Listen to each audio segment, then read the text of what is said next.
Ladies and gentlemen, we're really confused on this side because we get up here from the first Prime Minister a really great strategy, right? They're saying they're going to intervene in these countries and protect people from dying. And then what you get out of the last speaker is, well, we're not really going to intervene and we're not really going to do anything, but we think that we should help these people. So I'm going to really go through this speech right here and deconstruct it and show you why not intervening will be the better solution for the people that are fighting, hopefully, for their freedom. But first, let me do a little refutation. So the last person said, well, it's not an intervention, it's a facilitation, right? So what are we doing? Are we just having a press release that says we support the people in Libya fighting for their freedom? And yet, again, we've shown you on this side, we don't think that the Egyptian people have clearly stated that they want democratic ideals, that they want a representative republic. Some people think that the Muslim Brotherhood wants an Islamic state like they have in Iran, where unfortunately they kill women for cheating on their husbands. So we don't know whether or not this side has set conditions to say that we're going to support democratic revolutions. All they say over here is that we're going to support people that have a unified message. But we ask over here, what if that unified message is for greater Islamic revolution like they have in Afghanistan, where the Taliban literally does the same thing as in Iran? So they say people are dying. Well, we agree. It's unfortunate that these revolutions are going on. It's unfortunate that these dictators are doing these kind of things. But we say the U.S. is no person or no country to intervene because of our history and our past and our conflict of interest. Because every time we've intervened, we've conveniently only helped ourselves. We've conveniently only taken their resources. We've conveniently only made deals to help out our allies and not the people of these countries. And then they say, well, we're not talking about the dictators. Well, then what are we talking about? Because in Libya and Egypt, those are the dictators that they're saying that they want to help. We need to be talking about these dictators. And we need to not intervene and make the situation worse, which is what we think that they're doing. And then she talked about Bosnia. Well, that was the UN, right? We think that the UN, if that's the prerogative that they want to do, then they can go down that route. They can make the case that the UN should be intervening in these countries. But we don't think the U.S. unilaterally should be doing this because we have such a conflict of interest. When we invade Iraq, right, it's pretty much us, right? We convince everyone else to do it. When we invade Afghanistan, it's in our interest, right? We're the ones trying to do it. We think if the UN, then let's have that debate, but we don't think that that's what we're having here today.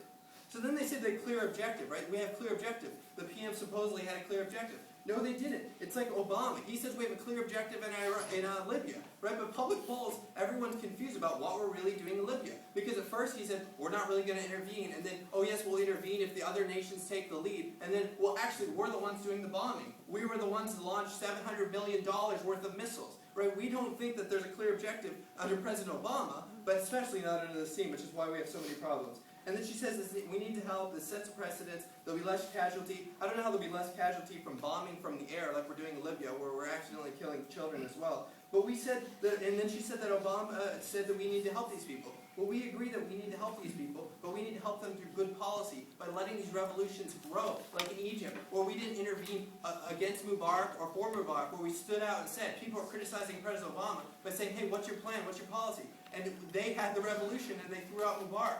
At that point, good. When the West began to help the rebels in Benghazi, they were able to survive in that city and start pushing west toward Misrata. How is that ineffective? Right, and so what is the plan now, right? So under your plan, you haven't said whether or not that's one of the conditions, right? Because we continue to ask whether or not they have a clear and unified goal, because we don't agree that everyone wants to destabilize their country. We don't think that everyone wants to overthrow the government in these countries. And even if they do, we're still having a reservation about whether or not that's a good thing that they're going to overthrow the government and probably or could install another dictator or could from the issues that are associated with chaos. But even if they do, we don't know whether or not that's the best thing for us to be doing it. Maybe let it happen like in Egypt.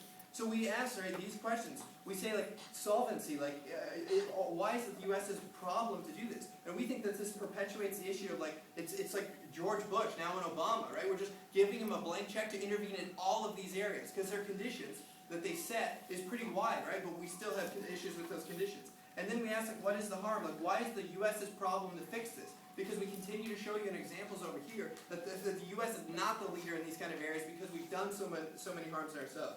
And we give you examples like the Mujahideen, right, when we give them weapons. Well, we ended up, those weapons were used on us when we invaded them years later, right? So there's tons of issues when we fund these people, especially when we do it so wrongly, which, ironically, that we do it so much. I'll take another POI. Okay, we weren't talking about arming people. We're talking about putting people in place to make sure that civilians don't die. Okay, so how do you put people in place? You said you're not going to put troops on the ground, so what are you going to do? Are you going to bomb them? Are you going to do a press release? We continue to wonder what this side has. It's just like President Obama. The mission is not defined, and if the mission is not defined, you can't support this side over here. And so since Woodrow Wilson in the early 1900s, the U.S. has helped facilitate over 52 overthrows of governments. Right? We think that a lot of these examples that we've continued to show on this side have not been good. They've been bloody coups. They've been bloody violent civil wars, which is what is happening in Libya. Right? Egypt organically overthrew their government. We think that's awesome. In Libya, it's a bloody civil war. We don't think that's a good thing. It's a civil war right now that's a stalemate because nobody's gaining. So what we bring you on this side is this idea of sovereignty, and that people need to determine what's in it for themselves.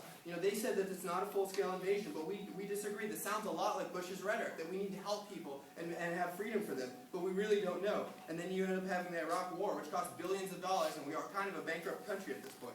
I mean, we think this ironic, and we think that sovereignty is most important. It's like China supporting the Tea Party. Like, we don't think that this is a good thing, us going over here. And the real extension besides sovereignty that I'm going to add is like no more world police. Right? They said we're not going to try to establish a better governance than what the PM said. We don't want an Islamic country like Iran. We don't think that this is a good idea. For many reasons that we establish here, we think you should vote with opposition because it's a bad idea.